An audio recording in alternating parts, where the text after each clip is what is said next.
প্রথমবার Pakistan super league PSL এ খেলতে গিয়েই বাজিমাত করেছেন বাংলাদেশের লেগ স্পিনার রিশাদ হোসেন। লাহোর কালান্দার্সকে চ্যাম্পিয়ন করতে তিনি বড় ভূমিকা রেখেছেন। 7 ম্যাচে উইকেট নিয়েছেন 13টা এবং তিনি রেকর্ড ভেঙেছেন, অর্থাৎ মুস্তাফিজ, মাহমুদুল্লাহ রিয়াদ, সাকিব আল হাসানের রেকর্ড ভেঙে পাকিস্তান সুপার লিগের ইতিহাসে বাংলাদেশি বোলারদের ভেতরে সবচেয়ে বেশি উইকেট নেওয়া বোলার এখন রিশাদ হোসেন। মূলত তার উত্থানটা শুরু হয় আসলে 2024 টি-20 বিশ্বকাপে দুর্দান্ত পারফর্ম করার মধ্য দিয়ে। সেই আমেরিকা ওয়েস্ট ইন্ডিজের বিশ্বকাপে 7 ম্যাচ খেলেছিলেন রিশাদ হোসেন এবং 7 ম্যাচে তিনি নিয়েছিলেন 14 উইকেট। সো বিশ্বকাপে 7 ম্যাচে 14 উইকেট, পাকিস্তান সুপার লিগে 7 ম্যাচে 13 উইকেট। সো দেখা যাচ্ছে যে গড়ে তিনি আসলে প্রতি ম্যাচে 2টো করে উইকেট নিচ্ছেন এবং ইম্প্যাক্ট ফেলছেন ম্যাচে।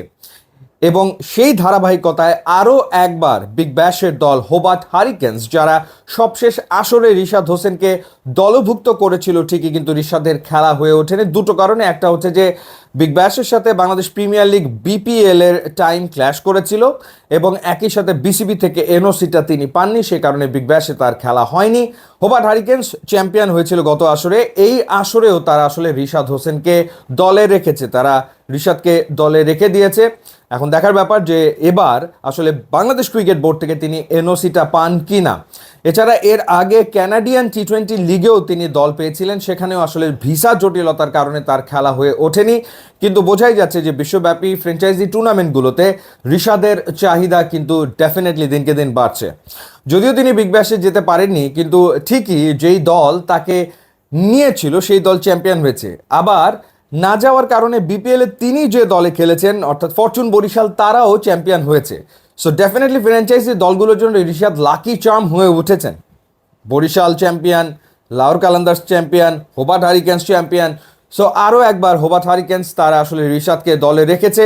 সো দেখা যাক কেমন করেন তিনি। তবে এই যে এক্সপেরিয়েন্স তিনি গ্যাদার করবেন বা করা শুরু করেছেন, সেটা ডেফিনেটলি ইন্টারন্যাশনাল ক্যারিয়ারে তাকে অনেক দূর এগিয়ে নিয়ে যাবে, কোনো সন্দেহ আসলে নেই।